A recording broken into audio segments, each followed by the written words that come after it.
रब्बी अऊज़ु बिका मिन हमाजाति सयातीन व अऊज़ु बिका रब्बी अन यहदुरून। बिस्मिल्लाहिर रहमानिर रहीम।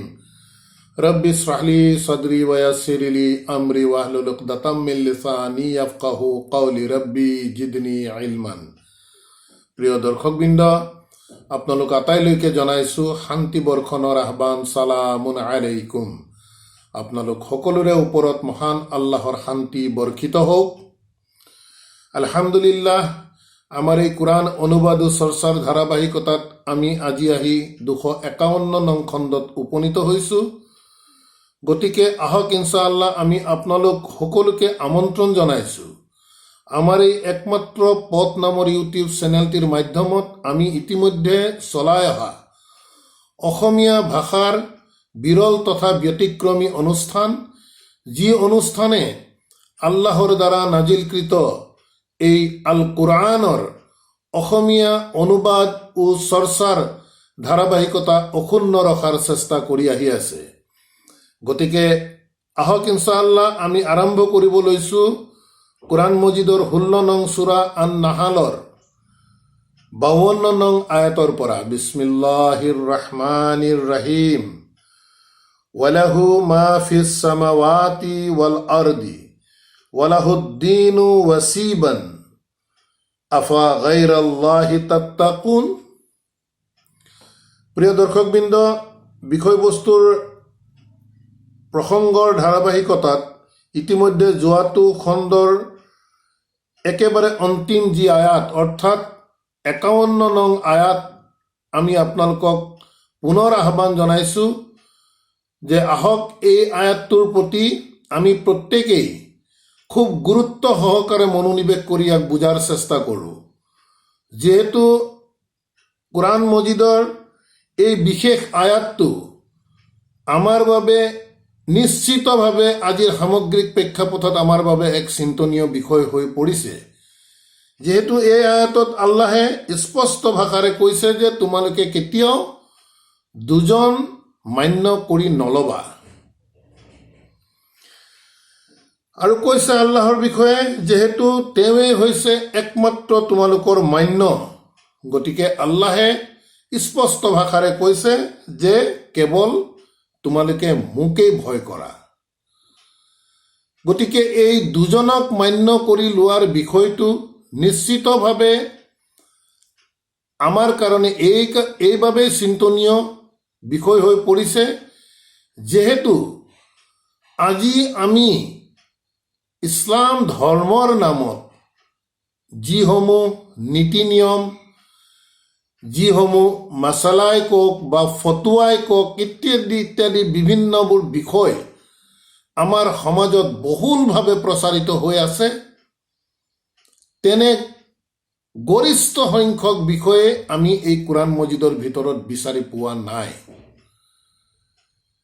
গতিকে আমি নিশ্চিতভাৱে আমাৰ চিন্তা কৰাৰ প্ৰয়োজন আছে, যিহেতু বিধান একমাত্ৰ দিওঁতাৰ মালিক হৈছে আল্লাহ সুবহানাহু ওয়া তাআলা।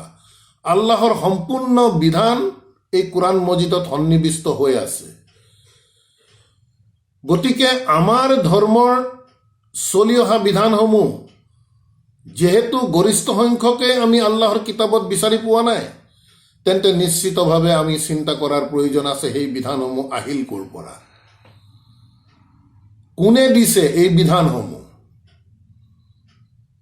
বাৰ্তাবাহকে কেতিয়াও নিজৰ ফালৰ পৰা বিধান নিদিয়ে, এই কথাও কোৰআন মজিদে স্পষ্ট কৰিছে। যেহেতু বাৰ্তাবাহকৰ দায়িত্বই হৈছে আল্লাহৰ বাৰ্তা প্ৰেৰণ কৰা। কোনো বাৰ্তাবাহকে কেতিয়াও নিজাববীয়াকে মানুহক নিজস্ব বিধান দিয়াৰ অধিকাৰ এই কোৰআন মজিদে দিয়া নাই। গতিকে যেহেতু কোৰআন মজিদত নথকা বিভিন্ন ইছলাম ধৰ্মৰ নামৰ নীতি নিয়মসমূহ আমি যুগ যুগ ধৰি পালন কৰি আহিছোঁ, সেয়েহে আমি আহ্বান জনাওঁ, আমি চিন্তা কৰাৰ বাবে আমি সকলোকে আহ্বান জনাওঁ যে তেনে বিধানসমূহ আমি মানিবলৈ যাওঁতে কিবা কাৰণত আমাৰ মান্য দুজন হৈ পৰিছে নেকি। সেয়েহে আপোনালোকক পুনৰবাৰ আমি আহ্বান জনাইছোঁ এই আয়াতৰ গুৰুত্ব উপলব্ধি কৰাৰ আহক প্ৰত্যেকে চেষ্টা কৰোঁ। আৰু আল্লাহে প্ৰত্যেককে বিবেচনা দিছে, সেই বিবেচনাৰে আল্লাহৰ কিতাপ সন্মুখত ৰাখি এই বিষয়বস্তুবোৰ আমি যদি চিন্তা কৰি সুসিদ্ধান্ত এই পৃথিৱীত থাকোঁতেই লওঁ, নিশ্চিতভাৱে আল্লাহে আমাক এই ক্ষেত্ৰত সফল কৰিব। যি কি নহওক, পৰৱৰ্তী 52 নং আয়াতত আল্লাহে কৈছে, ৱালাহু মা ফিছ সামাৱাতি ৱাল আৰদি, আৰু লাহু অৰ্থাৎ তেখেতৰে, ইয়াত হু দি আল্লাহক বুজাইছে। ৱালাহু মা ফিছ সামাৱাতি, যি এই আকাশমণ্ডলত আছে, ৱাল আৰদি, আৰু পৃথিৱীত যিমান যি আছে, আল্লাহৰ সৃষ্টিৰাজি গোটেইবোৰ মালিক হৈছে আল্লাহ। তেখেতৰে এই আকাশমণ্ডল আৰু পৃথিৱীত যি যি আছে। তাৰ পাছত কৈছে ৱালাহুদ্দিনো ৱাচিবান, ৱালাহু আৰু তেওঁৰে, আদ্দিনো নিৰ্ধাৰিত কৰি দিয়া জীৱন ব্যৱস্থা, তেখেতৰে যি জীৱন ব্যৱস্থা, ৱাচিবান নিৰবিচ্ছিন্নভাৱে ধাৰাবাহিকভাৱে চলি আহি আছে পৃথিৱীত। গতিকে আকাশমণ্ডল আৰু পৃথিৱীত যিমান যি আছে সকলোবোৰ আল্লাহৰে বুলি কৈছে। আৰু এই আকাশমণ্ডল আৰু পৃথিৱীৰ সকলোবোৰ সৃষ্টিয়ে আমি পাই আহিছোঁ যে আল্লাহৰ প্ৰতি নত হয়, কেৱল মানুহেই নহয়। গতিকে আল্লাহে কৈছে, আল্লাহে যি জীৱন ব্যৱস্থা দিছে আদ-দিন, সেই দিন সমগ্ৰ পৃথিৱীব্যাপী নিৰবিচ্ছিন্নভাৱে আল্লাহে দিয়া এই জীৱন ব্যৱস্থা চলি আহি আছে। গতিকে আল্লাহে প্ৰশ্ন উত্থাপন কৰিছে, আফা গাইৰাল্লাহি তাত্তাকুন, ইয়াত আলিফ দি প্ৰশ্নবোধক কৰিছে। ফা গাইৰাল্লাহি, গতিকে আল্লাহৰ বাদে, তাত্তাকুন তোমালোকে কাক ভয় কৰা। এয়া আল্লাহে প্ৰশ্ন উত্থাপন কৰিছে, আফা গাইৰাল্লাহি তাত্তাকুন, যিহেতু এই আকাশমণ্ডল পৃথিৱীত যিমান যি আছে সকলোবোৰ আল্লাহৰে, তেন্তে আমি আল্লাহৰ বাহিৰে আনক ভয় কৰাৰ যুক্তি ক'ত আছে? সেয়েহে আল্লাহে প্ৰশ্ন উত্থাপন কৰিছে, আফা গাইৰাল্লাহি, আল্লাহৰ ব্যতীত, তাত্তাকুন তোমালোকে কাক ভয় কৰি আছা। ৱামা বিকুম মিন নি'মাতিন, আৰু ৱামা বিকুম তোমালোকে যি পাইছা, বিকুম তোমালোকৰ প্ৰতি যি পাইছা, যি প্ৰাপ্তি হৈছে, মিন নি'মাতিন কৰোণাসমূহ, তোমালোকে যি কৰোণাসমূহ পাইছা, ফা মিনাল্লাহি, সেই কৰোণাসমূহো মিনাল্লাহি আল্লাহৰ পৰাই অহা কৰোণা। সুম্মা ইজা মাচ্ছা কুমুদ্দুৰ্ৰু, তাৰ পাছত সুম্মা ইজা যেতিয়া, মাচ্ছা কুমুদ্দুৰ্ৰু কোনো দুৰৱস্থাই যেতিয়া তোমালোকক ওপৰত পতিত হয়, কোনো বিপদ আপদ যেতিয়া তোমালোকৰ ওপৰত পতিত হয়, ফা ইলাইহি তাজআৰুন, তেতিয়া তোমালোকে তেওঁৰ প্ৰতিয়েই কাকুতি মিনতি জনোৱা। যেতিয়া কোনো ধৰণৰ দুৰৱস্থা, কোনো ধৰণৰ বিপদ আপদ তোমালোকৰ ওপৰত পতিত হয়, ফা ইলাইহি, তেতিয়া তেওঁৰ প্ৰতিয়ে, তাজআৰুন তোমালোকে কাকুতি মিনতি কৰা। সুম্মা তাৰ পাছত, ইজা কাছাফাদ দুৰ্ৰু, তাৰ পাছত যেতিয়া কাছাফাদ দুৰ্ৰু আল্লাহে দূৰ কৰি দিয়ে সেই দুৰৱস্থা, আনকুম তোমালোকৰ পৰা। সুম্মা ইজা কাছাফাদ দুৰ্ৰু আনকুম, তাৰ পাছত যেতিয়া আল্লাহে দূৰ কৰি দিয়ে সেই দুৰৱস্থা তোমালোকৰ পৰা, ইজা ফাৰিকুম মিনকুম, তেতিয়া তোমালোকৰ মাজৰে ফাৰিকুন কিছু মানুহে, কিছু ফিৰকাই, বি ৰাব্বিহিম, সিহঁতৰ প্ৰতিপালকৰ সৈতে, ইউছৰিকুনা, শিৰক কৰে, অংশীদাৰ কৰি লয় আল্লাহৰ সৈতে কাৰোবাক। অৰ্থাৎ আল্লাহে ক'ব বিচাৰিছে যে যেতিয়া তোমালোকৰ ওপৰত কোনো ধৰণৰ বিপদ আপদ দুৰৱস্থা পতিত হয়, তেতিয়া তোমালোকে আল্লাহৰ প্ৰতিয়ে কাকুতি মিনতি কৰা, যাতে তোমালোকৰ পৰা সেই দুৰৱস্থা দূৰ হৈ যায়। তাৰ পাছত আল্লাহে কৈছে, যেতিয়া আল্লাহে সেই দুৰৱস্থা তোমালোকৰ পৰা আঁতৰাই নিয়ে, দূৰ কৰি দিয়ে, তেতিয়া তোমালোকৰ মাজৰে কিছু মানুহে কি কৰে, আল্লাহৰ সৈতে শিৰক কৰে, অংশীদাৰিত্ব কৰে। গতিকে বিষয়বস্তুবোৰ আমাৰ দৈনন্দিন জীৱনত এনেধৰণৰ বহুত ঘটনা হৈ থাকে, আমি হয়তো ক'ব নোৱাৰাকৈ হৈ থাকে। উদাহৰণস্বৰূপে আমাৰ হঠাৎ কোনো লোকৰ যদি অসুখ বিসুখ হয়, হঠাৎ যদি কোনো মানুহ চিৰিয়াছ হৈ যায়, লগে লগে আমি এম্বুলেন্স মাতি আমাৰ নিয়েৰেষ্ট কোনো মেডিকেলত যেতিয়া আমি লৈ যাওঁ, ইমাৰ্জেঞ্চিত এডমিট কৰোঁ, ডক্তৰ লাগে। তাৰপিছত যেতিয়া আল্লাহে সেই মানুহৰ বিপদ যেতিয়া আল্লাহে দূৰ কৰি দিয়ে, দূৰ কৰি দিয়াৰ পাছত সেই ৰোগীজন যেতিয়া সুস্থ হৈ উঠে, তেতিয়া পৰিয়ালৰ লোকসকলৰ মাজত বিভিন্ন ধৰণৰ আলোচনা, যে ইমান ভাল ডক্তৰ এখেত নথকা হ'লে আজি কিন্তু এওঁৰ অসুবিধা আছিলে, বাচা টান আছিলে। এম্বুলেন্সখনৰ বিষয়েও ক'ব, ড্ৰাইভাৰজনৰ বিষয়ে, যে ইমান তেখেতক ফোন কৰাৰ লগে লগেই তেখেত ইমিডিয়েটলি আহি নোপোৱা হ'লে বিপদ আছিলে। তেওঁলোকৰ মেডিচিনবোৰৰ বিষয়েও ক'ব, ইত্যাদি ইত্যাদি বিষয়বোৰ। অৰ্থাৎ ভাল পাই যোৱাৰ পিছত ইমানক ক্ৰেডিট দিব য'ত আল্লাহৰ অস্তিত্বই নাইকিয়া হৈ যায়, যে গোটেই বিষয়বস্তুবোৰ যে প্ৰকৃততে আল্লাহে দূৰ কৰিলে, সেই কথাটো মানুহে পাহৰি যায়। পাহৰি গৈ ক্ৰেডিট বিভিন্ন লোকক সেই ক্ৰেডিট ক'ব নোৱাৰাকৈ দিয়ে।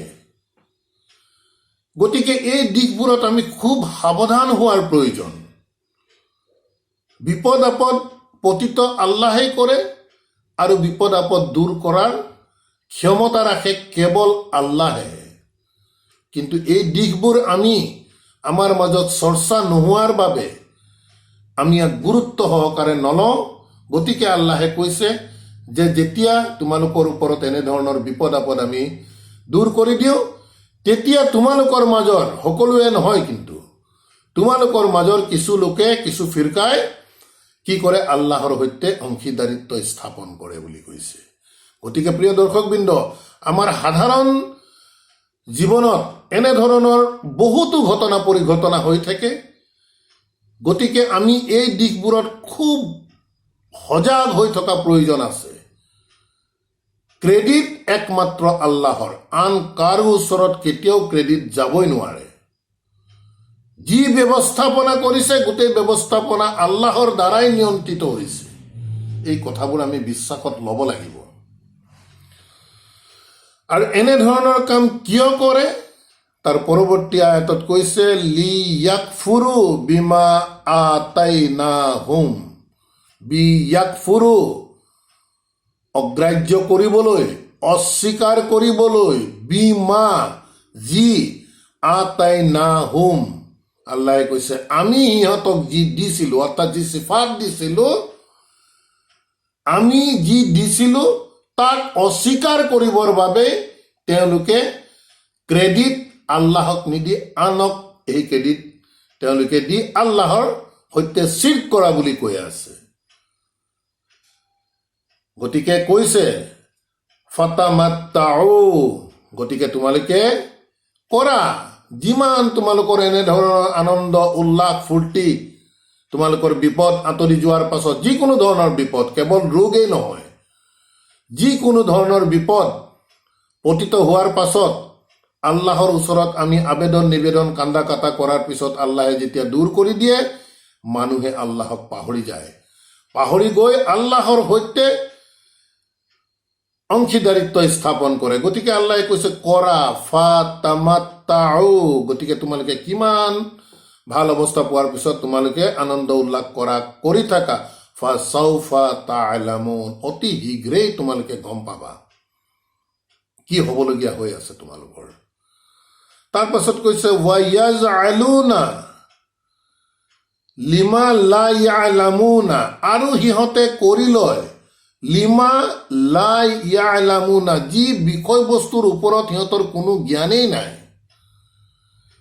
জ্ঞান নথকা সত্ত্বেও সিহঁতে কি কৰে, নাসিবান মিম্মা ৰাজাকনাহুম, তাৰ কিছু অংশ তেওঁলোকে আগবঢ়ায়, মিম্মা ৰাজাকনাহুম, যি আমি সিহঁতক জীৱিকা দিছো তাৰ পৰা সিহঁতে কোনো বিশেষ তেওঁলোকৰ জ্ঞান নথকাকেই আমি দিয়া জীৱিকাৰ পৰা কিছু অংশ তেওঁলোকে আগবঢ়ায় আনৰলৈ। গতিকে এই দিশটো আমি মন কৰিবলগীয়া বিষয়, যিহেতু আল্লাহৰ সৈতে অংশীদাৰিত্ব স্থাপন কৰা লোকসকলে তেওঁলোকে মান্য বহুতক যিহেতু কৰি লয়, গতিকে বিভিন্ন প্ৰকাৰে আমাৰ পীৰ হেৰিতে হওক বা কোনোবা দৰগাহ শ্বৰীফতে হওক বা বিধৰ্মী লোকসকলে তেওঁলোকৰ নিজা নিজা ধৰ্মীয় অনুষ্ঠানতে হওক, যে যি আগবঢ়ায় সেই আগবঢ়োৱা অংশটো আল্লাহে কৈছে আমি যি ৰিজেক্ট দিছো তাৰ কিছু অংশ তেওঁলোকৰ জ্ঞান নোহোৱাকৈ তেওঁলোকে এনেধৰণে আগবঢ়ায় কৰি লয়। তাল্লাহি, আল্লাহে কসম খাই কৈছে যে কসম আল্লাহৰ, লা তুসআলুন্না, নিশ্চিতভাৱে তোমালোকক প্ৰশ্ন কৰা হ'বই, আম্মা কুনতুম তাফতাৰুন, সেই বিষয়ৰ ওপৰত, আম্মা যি বিষয়ত, কুনতুম তোমালোকে, তাফতাৰুন তোমালোকে নিজেই বনাই লৈছিলা। গতিকে নিজে বনাই লোৱা বিষয় যথেষ্ট ভয়ংকৰ, যিকোনো বিষয়। গতিকে আল্লাহে কৈছে নিশ্চিতভাৱে, আল্লাহে কসম খাই কৈছে তাল্লাহি, কসম আল্লাহৰ, লা তুসআলুন্না, নিশ্চিতভাৱে তোমালোকক প্ৰশ্ন কৰা হ'বই, আম্মা যি বিষয়ত, কুনতুম তোমালোকে, তাফতাৰুন তোমালোকে নিজেই বনাই লোৱা নীতি নিয়ম কথা বতৰা ইত্যাদি। গতিকে আমি কোৰআন মজিদ, পুনৰ কৈছো, আমি কোৰআন মজিদ পঢ়ি আছো, ইয়াৰ ছাইড বাই ছাইড আমি প্ৰত্যেকে আমি দেখি আছো যে আমি কি কি ধৰ্মনীতিত আমি চলি আছো। কোৰআন মজিদত যিহেতু নাই, তেন্তে চিন্তা কৰাৰ প্ৰয়োজন আছে সেই বিষয়বস্তুবোৰ আমি সৃষ্টি কৰা বিষয় নেকি, যিহেতু আল্লাহৰ পৰা নাজিল নোহোৱা বিষয়। গতিকে এনেধৰণৰ সৃষ্টি কৰাটো আল্লাহৰ দৃষ্টিত এক যথেষ্ট গুৰুতৰ অপৰাধ। এই দিশটো আল্লাহে খুলি খুলি এই বিষয়বস্তুবোৰ আমাক জনাই দিছে। আমি গুৰুত্ব সহকাৰে লওঁ প্ৰতিটো আয়াত, আহক বিশ্বাসত লওঁ, গুৰুত্ব সহকাৰে লওঁ, তেতিয়া প্ৰকৃততে এই আয়াতসমূহে আমাক ইনশাআল্লাহ স্পৰ্শ কৰিব। অন্যথা কোৰআন এনে এক মিৰাকুলাছ বুক, সাধাৰণ কিতাপ নহয়, এনে ওপৰত পঢ়ি কিবা এটা গম পালে পাহৰি গ'ল, তাৰ লগত আৰু কোনো সম্পৰ্ক নাইকিয়া হৈ যাব। গতিকে প্ৰিয় দৰ্শকবৃন্দ, এই দিশবোৰ আমি খুব গুৰুত্ব সহকাৰে লওঁ আহক, ইনশাআল্লাহ আমাৰেই লাভত আহিব। তাৰ পাছত আল্লাহে কৈছে ওয়ায়াজআলুনা, আৰু সিহঁতে কৰি লয় লিল্লাহিল বানাতি, কন্যা সন্তানসমূহ সিহঁতি আল্লাহৰ বুলি ক'ব বিচাৰে। কিমান জঘন্য তেওঁলোকৰ মানসিকতা চাওক। সিহঁতৰ যিসকল কন্যা সন্তান হ'ব, লিল্লাহি আল্লাহৰে, আল বানাতি কন্যা সন্তানসমূহ, সুবহানাহু কৈছে এনেধৰণৰ অপবাদৰ পৰা, সুবহানাহু, হু দি আল্লাহ বিচাৰিছে তেখেত পবিত্ৰ, এই বিষয়বস্তুবোৰৰ পৰা সুবহানাহু তেখেত পবিত্ৰ। আল্লাহৰ কন্যা সন্তান কি অবান্তৰ অবাস্তৱ অপবাদ। আল্লাহে স্পষ্ট কৰিছে সুবহানাহু, তেখেত এনেধৰণৰ বিষয়বস্তুবোৰৰ পৰা সম্পূৰ্ণভাৱে পবিত্ৰ। ৱালাহুম, আৰু সিহঁতৰ বাবে মা ইয়াস্তাহুন, যি সিহঁতে বিচাৰে সেইটো সিহঁতৰ বাবে। অৰ্থাৎ আয়াতে আহিব, তাৰ পিছৰ আয়াততে এই বিষয়ে চৰ্চা আহিছে যে কন্যা সন্তানসমূহ জন্ম হোৱাৰ লগে লগে মানুহে ভাল নাপায়, কিন্তু পুত্ৰ সন্তানসমূহ যিকোনো মানুহে এই সময়ৰ প্ৰেক্ষাপটত আজিও তাৰ কিছু প্ৰভাৱ একেবাৰে নথকা নহয়, যে কন্যা সন্তান হ'লে পিতৃ মাতৃয়ে হওক পৰিয়ালবৰ্গই, বহুতো অঞ্চল এতিয়াও আছে য'ত কন্যা সন্তান হ'লে তেওঁলোকে ভাল নাপায়, কিন্তু পুত্ৰ সন্তান হ'লে তেওঁলোকে বিৰাট আনন্দ উল্লাস কৰে। গতিকে এই আয়াতত কৈছে যে সিহঁতে কন্যা সন্তানসমূহক আল্লাহৰ বুলি ক'ব বিচাৰে, আৰু আল্লাহে এই বিষয়বস্তুবোৰৰ পৰা পবিত্ৰ। ৱালাহুম, আৰু সিহঁতৰ বাবে মা ইয়াস্তাহুনা, যি সিহঁতে বিচাৰে, অৰ্থাৎ পুত্ৰ সন্তানসকল সিহঁতৰ বুলি ক'ব বিচাৰে। তাৰপিছত আয়াতত কৈছে চাওক, ৱা ইজা বুছিৰা আহাদুহুম, ৱা ইজা, আৰু যেতিয়া বুছিৰা, কোনো এক সুসংবাদ দিয়া হয়, আহাদুহুম, সিহঁতৰ যিকোনো এজনক যেতিয়া কোনো সুসংবাদ দিয়া হয়, বিল উনচা, কন্যা সন্তান সম্পৰ্কত সিহঁতৰ যিকোনো এজনক যদি সুসংবাদ দিয়া হয়, জল্লা ৱাজহুহু মুছৱাদান, জল্লা ৱাজহুহু, সিহঁতৰ মুখমণ্ডল হৈ পৰে, মুছৱাদান, একেবাৰে কলা পৰি যায়। যেতিয়া কন্যা সন্তানৰ বিষয়ে সুসংবাদ দিয়া হয়, অৰ্থাৎ কন্যা সন্তান জন্ম হোৱাৰ বিষয়ে যেতিয়া সুসংবাদ দিয়া যায়, তেতিয়া তেওঁলোকৰ মুখসমূহ হৈ পৰে একেবাৰে কলা হৈ পৰে। ৱাহুৱা কাজিমুন, আৰু সিহঁত হৈ পৰে কাজিমুন, একেবাৰে মানসিকভাৱে তেওঁলোকে একেবাৰে ভাগি পৰে, ভাল নাপায়। কন্যা সন্তান কেতিয়াও সিহঁতে ভাল নাপায়। গতিকে কাজিমুন, সিহঁতি মানসিকভাৱে সিহঁতি একেবাৰে ঢলি পৰে। সংবাদ পোৱাৰ লগে লগে, কন্যা সন্তান জন্মৰ সংবাদ পোৱাৰ লগে লগে সিহঁতৰ মুখসমূহ ক'লা হৈ পৰে, আৰু মানসিকভাৱে সিহঁতে একেবাৰে ডিছছেটিছফাইড হৈ পৰে। তাৰ পাছত কৈছে য়াতাৱাৰা মিনাল কৌমি মিন সুই, য়াতাৱাৰা, সিহঁতে লুকাব বিচাৰে, মিনাল কৌমি, মানুহৰ পৰা সিহঁতে লুকাব বিচাৰে, মিন সুইন, এই যে কন্যা সন্তান জন্ম হৈছে সেই বেয়া খবৰটো পাই সিহঁত ইমানেই লজ্জা অনুভৱ কৰে যে মানুহৰ পৰা সিহঁতে নিজকে আত্মগোপন কৰিব বিচাৰে, মানুহৰ আগত ওলাব নিবিচাৰে, লুকাই থাকিব বিচাৰে সেই বেয়া খবৰটোৰ বাবে। মা বুছিৰা বিহি, যি সুসংবাদটো সিহঁতক দিয়া গৈছিল, আল্লাহৰ দৃষ্টিত কন্যা সন্তানক সুসংবাদ বুলি কৈ আছে, কিন্তু তেওঁলোকৰ বাবে একেবাৰে দুসংবাদ। গতিকে কন্যা সন্তানৰ সংবাদ পোৱাৰ লগে লগে সিহঁতৰ মুখসমূহ কলা হৈ পৰে, আৰু দুশ্চিন্তাত তেওঁলোকে একেবাৰে ভাগি পৰে। আৰু এনে এক অৱস্থা হয় যে সিহঁতে নিজকে লুকুৱাব বিচাৰে, মিনাল কৌমি, মানুহৰ পৰা, মিন সুই, এই বেয়া খবৰ, এই বেয়া যে কন্যা সন্তান জন্ম হোৱা ঘটনাটো, মা বুছিৰা বিহি, যি সুসংবাদ সিহঁতক দিয়া গৈছিল, ইউমচিকুহু, সিহঁতে তেতিয়া নিজে নিজকে প্ৰশ্ন কৰিব, ইউমচিকুহু, এই কন্যা সন্তানসমূহক ৰখা হ'ব, আলা হুনিন, একেবাৰে মানসিক অত্যাচাৰ কৰি ইহঁতক ৰখা হ'ব, অথবা ইয়াদুছুহু ফিত তুৰাবি, অথবা সিহঁতক মাটিত পুতি দিয়া হ'ব। কি এক অৱস্থাৰ মানসিকতা চিন্তা কৰক। গতিকে তেওঁলোকে নিজে নিজকে প্ৰশ্ন কৰিব যে এই কন্যা সন্তানক এতিয়া কি কৰা যাব, তেওঁলোকক কি খুব মানসিক যন্ত্ৰণা দি আমি সিহঁতক ৰাখি থওঁ, অথবা সিহঁতক জীৱনতে আমি কি কৰোঁ যে মাটিত পুতি দিম। কি কৰিম?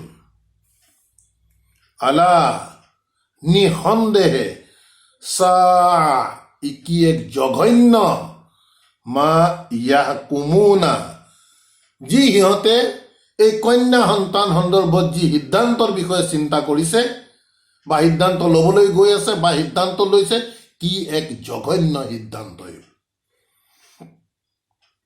লিল্লাযিনা, সেইসকলৰ বাবে, লা ইউমিনুনা বিল আখিৰাতি, যিসকলে পৰকালৰ বিষয়ে কোনো বিশ্বাসেই নাই, সেই লোকসকলৰ বিষয়ে কৈছে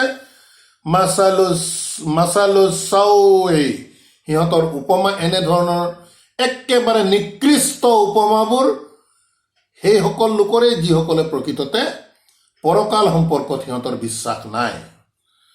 ৱালিল্লাহি, আৰু আল্লাহৰ, আল মাছালু, আৰু আল্লাহৰ উপমাসমূহ, আল আলা, একেবাৰে উৰ্ধতম, উচ্চতম, বহুত ওপৰৰ উপমা আল্লাহৰ।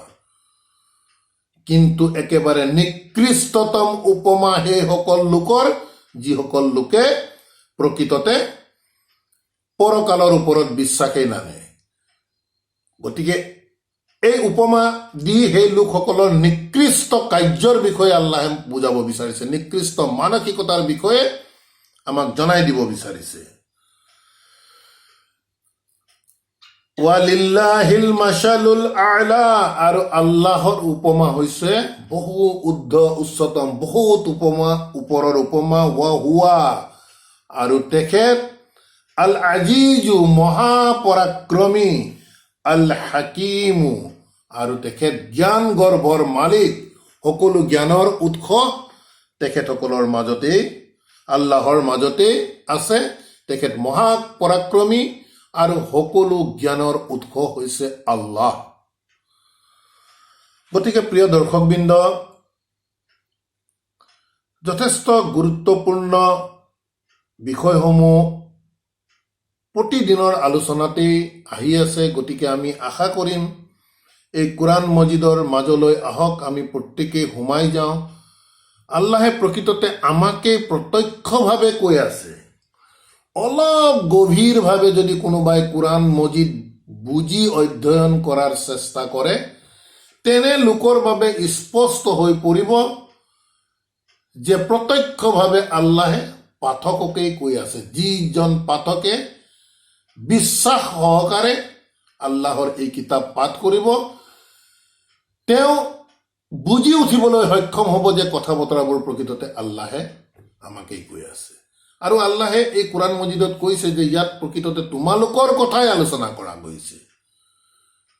গতিকে আমি কোৰাণ নাজিল হোৱাৰ সেই সময়ৰ প্ৰেক্ষাপটত আল্লাহে উল্লেখ কৰা বিষয়বস্তুসমূহ যদি আমি হাজাৰ হাজাৰ বছৰৰ আগলৈ এৰি দিওঁ, তেন্তে এই কোৰাণ আমাৰ বাবে দেখোন কোনো ইনফৰমেশ্যনেই নাথাকিব, আমাৰ কাৰ্যকৰিতা একোৱেই নাথাকিব, আৰু বাস্তৱিকতাত সেয়ে হৈ আছে।